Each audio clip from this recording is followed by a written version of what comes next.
உதயநிதி தலையை சீவி கொண்டு வந்தால் நான் 10 லட்சம் இல்லை 1 கோடி தரேன் அப்படின்னு என்னுடைய தலைக்கு விலை பேசினாங்க. ஒரு பாசிச கும்பல் இந்த பொய் செய்தி பரப்புறதையே ஒரு ஃபுல் டைம் ஜாபாகவே பண்ணிட்டு இருக்காங்க. நான் ஒரு இனப்படுகொலையை தூண்டி விட்டுட்டேன் அப்படின்னு என் மேலேயே பொய் செய்தி பரப்புனாங்க. என்டர்டெயின்மெண்ட், செலிப்ரேஷன், செல்ஃபோன் இப்படி போயிட்டு இருக்காங்க. ஆனால் நீங்கள் என்எஸ்எஸ்ல சேர்ந்து மக்களுக்காக நாட்டு நல்ல பணிகளை செய்கிறீங்க. அப்படிப்பட்ட உங்களை அத்தனை பேரையும் எவ்வளவு பாராட்டினாலும் பத்தாது. அதனால தான் நம்முடைய திராவிட மாடல் அரசு என்எஸ்எஸ் மாணவர்களுக்குன்னு தனியாக பல மாநிலங்கள் இல்லாத அளவுக்கு ஏராளமான திட்டங்களை நம்முடைய முதலமைச்சர் அவர்கள் செயல்படுத்திட்டு இருக்கார். குறிப்பிட்டு சொல்லணும்னா, பேரிடர் காலங்களில் உயிரை பணையம் வச்சு மக்களை காப்பாற்றுற என்எஸ்எஸ் மாணவர்களுக்கான அந்த வருடாந்திர ஊக்கத்தொகை இன்சென்டிவ் கேஷ் பிரைஸ் முன்னாடி 50 லட்சம் ரூபாய் இருந்தது. அதை நம்முடைய முதலமைச்சர் அவர்கள் 1 கோடி ரூபாயாக உயர்த்தி கொடுத்தார். நம்முடைய முதலமைச்சர் அதே மாதிரி இங்கே வந்திருக்கக்கூடிய அனைத்து என்எஸ்எஸ் மாணவர்களுக்கும் தெரியும், முன்னெல்லாம் 3 வருடங்களுக்கு முன்பு குடியரசு தின பரேட் டெல்லியில் நடக்கும். அதுக்கு ஒவ்வொரு முறையும் ட்ரெயினில் தான் போயிட்டு வருவாங்க. பல முறை நான் என்எஸ்எஸ் மாணவர்களை சந்திக்கும் பொழுது அவங்க சொல்லுவாங்க, சார் மற்ற ஸ்டேட்லேருந்தெல்லாம் வந்துடுறாங்க சார், ட்ரெயினில் பக்கத்தில் டெல்லிக்கு வந்துடுறாங்க, நாங்கள் தமிழ்நாட்டிலேருந்து இங்கேருந்து போகிறதுக்கு ஒரு 3 நாள், வரத்துக்கு ஒரு 3 நாள், 6 நாள் டிராவலிங்லேயே எங்களுக்கு போயிடுது சார், டயர்ட் ஆகிடுது அப்படின்னு சொன்னாங்க. இதை நான் முதலமைச்சருடைய கவனத்துக்கு எடுத்துகிட்டு போனேன். முதலமைச்சர் அவர்கள் உடனே ஒரு ஆர்டர் பாஸ் பண்ணாங்க. என்னன்னா, இனி தமிழ்நாட்டு என்எஸ்எஸ் மாணவர்கள் ட்ரெயினில் டெல்லிக்கு போக தேவையில்லை, அத்தனை பேருக்கும் தனியாக ஃப்ளைட்டில் டிக்கெட் போட்டு ரிப்பப்ளிக் டேல அவங்க அத்தனை பேரும் ஃப்ரெஷ்ஷாக தங்களுடைய முழு ஸ்ட்ரென்த்தையும் காட்டணும் அப்படின்னு முதலமைச்சர் அவர்கள் அந்த உத்தரவு போட்டாங்க. அதனால தான் நம்முடைய முதலமைச்சருடைய உத்தரவுனால தான் இன்னைக்கு கடந்த சில ஆண்டுகளாக நீங்கள் ஃப்ளைட்டில் போய் அந்த ரிப்பப்ளிக் டே பரேடில் கலந்துக்கிட்டு மிகப்பெரிய சாதனைகளை எல்லாம் செஞ்சுட்டு வரீங்க. அதே மாதிரி உங்களுக்கு என்எஸ்எஸ்ல எவ்வளவோ பயிற்சிகள் வழங்கப்பட்டு வருது. ஆனால் இன்னைக்கு உங்களுக்கு இந்த 3 நாட்களுக்கும் உங்களுக்கு கொடுக்கப்பட்டிருக்கக்கூடிய அந்த பயிற்சி மிக மிக முக்கியமானது அப்படின்னு நீங்கள் இந்த 2 என்எஸ்எஸ் வாலண்டியர்ஸ் பேசும்போது அவங்க பேசுன விஷயத்தை வச்சு நீங்கள் புரிஞ்சிருப்பீங்க. சோஷியல் மீடியாவில் இன்னைக்கு பெருகி வர காலம் அனைத்துமே இன்டர்நெட், அனைத்துமே சோஷியல் மீடியா ஆயிடுச்சு, சமூக வலைதளம் ஆயிடுச்சு. அதில் மிகப்பெரிய அளவில் பொய் செய்திகளும் வதந்திகளும் பல பேர் பரப்பிட்டு இருக்காங்க. ஒரு உண்மை எவ்வளோ சீக்கிரம் போய் சேருதோ அதை விட 2 மடங்கு 3 மடங்கு ஸ்பீடாக ஒரு பொய் செய்தி போய் ஈஸியாக மக்கள்கிட்ட போய் சேர்ந்துடும். இன்னைக்கு இந்தியாவில் இருக்கக்கூடிய ஒரு பாசிச கும்பல் இந்த பொய் செய்தி ஃபேக் நியூஸை பரப்புறதையே ஒரு அடிப்படை கொள்கையாக ஒரு ஃபுல் டைம் ஜாபாகவே பண்ணிட்டு இருக்காங்க. யாருன்னு நான் உங்களுக்கு சொல்ல தேவையில்லை.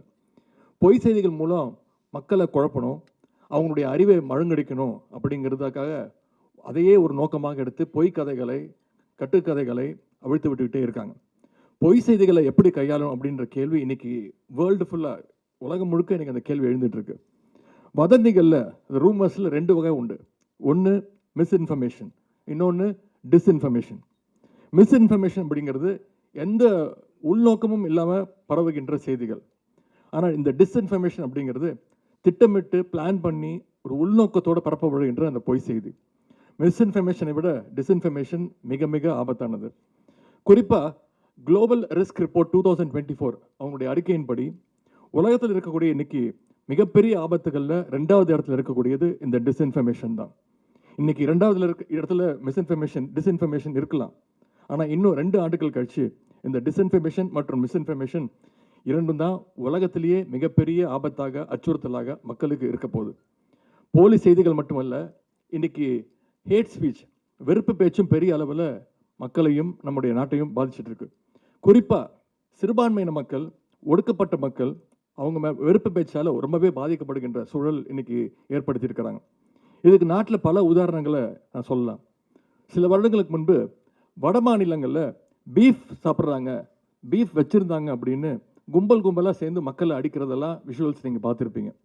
வட மாநில தொழிலாளர்கள் தமிழ்நாட்டில் தாக்கப்படுறாங்கன்னு சில வருடங்களுக்கு முன்பு அந்த வதந்தியும் பரப்புனாங்க. உடனே பீகார்லேருந்து நம்முடைய முதலமைச்சர் அவர்கள் என்ன பண்ணார்னா, அங்கே இருக்கக்கூடிய ஆஃபீஸர்ஸ் எல்லாம் வர வச்சு வட மாநில தொழிலாளர்கள் இருக்கிற இடங்களுக்கெல்லாம் அவங்களை அனுப்பிச்சு அரசு சார்பாக அவங்கள கொண்டு போய் காட்டணும், அவங்கெல்லாம் பாதுகாப்பாக இருக்காங்க, அவங்களுக்கு எந்த விதமான டிஸ்டர்பன்ஸும் இல்லை அப்படிங்கிறத உறுதி செஞ்சாங்க. அவங்க இங்கே சேஃபாக இருக்காங்கன்னு பீகார் அதிகாரிகள் உறுதி செஞ்சாங்க. அது மட்டும் இல்லை, எனக்கே இந்த பிரச்சனை நடந்துச்சு. ஒரு 3 வருடங்களுக்கு முன்பு நான் ஒரு நிகழ்ச்சியில் கலந்துக்கிட்டேன்.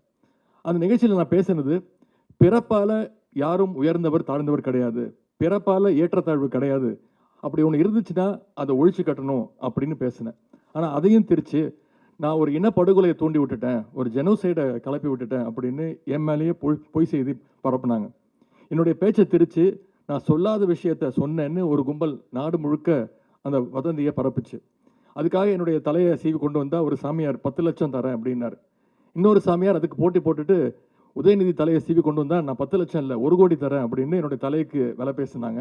உடனே மன்னிப்பு கேட்க சொன்னாங்க. நான் சொன்னேன், மன்னிப்பு கேட்க முடியாது, நீங்கள் யாரை வேணால் போய் பார்த்துக்கோ, எந்த கோர்ட்டுக்கு வேணால் போ, எந்த வழக்கையும் சந்திக்க நான் தயார், நான் பேசினதில் எந்த தப்பும் கிடையாது அப்படின்னு சொன்னேன். மற்ற மாநிலங்கள் போல தமிழ்நாடு எதையும் உடனே நம்பாது என்பதற்கு இங்கே வந்திருக்கக்கூடிய மாணவ செல்வங்கள் நீங்கள் தான் அதற்கு சாட்சி. இதற்கு மிக மிக முக்கிய காரணம் என்னன்னா, இது தந்தை பெரியார் அவர்களால் பண்படுத்தப்பட்ட மண். தந்தை பெரியார் அவர்கள் என்ன சொல்லிட்டு போயிருக்காரு, அவர் என்ன சொன்னார், ஒரு விஷயத்தை யார் சொன்னாலும், ஏன் அதை நானே சொன்னாலும் அதை நீ நம்பாதன்னு சொன்ன ஒரே தலைவர் தந்தை பெரியார் அவர்கள் தான். தலைவர்கள்லாம் என்ன சொல்லுவாங்க, பொய்யான விஷயத்தை கூட சொல்லி இதை நீங்கள் நம்பணும் அப்படின்னு சொல்லுவாங்க. ஆனால் தந்தை பெரியார் அவர்கள் ஒரு பொய்யான விஷயத்தை யார் சொன்னாலும், ஏன் அதை நானே சொன்னாலும் நம்பாதன்னு சொன்ன ஒரே தலைவர் தந்தை பெரியார் அவர்கள்.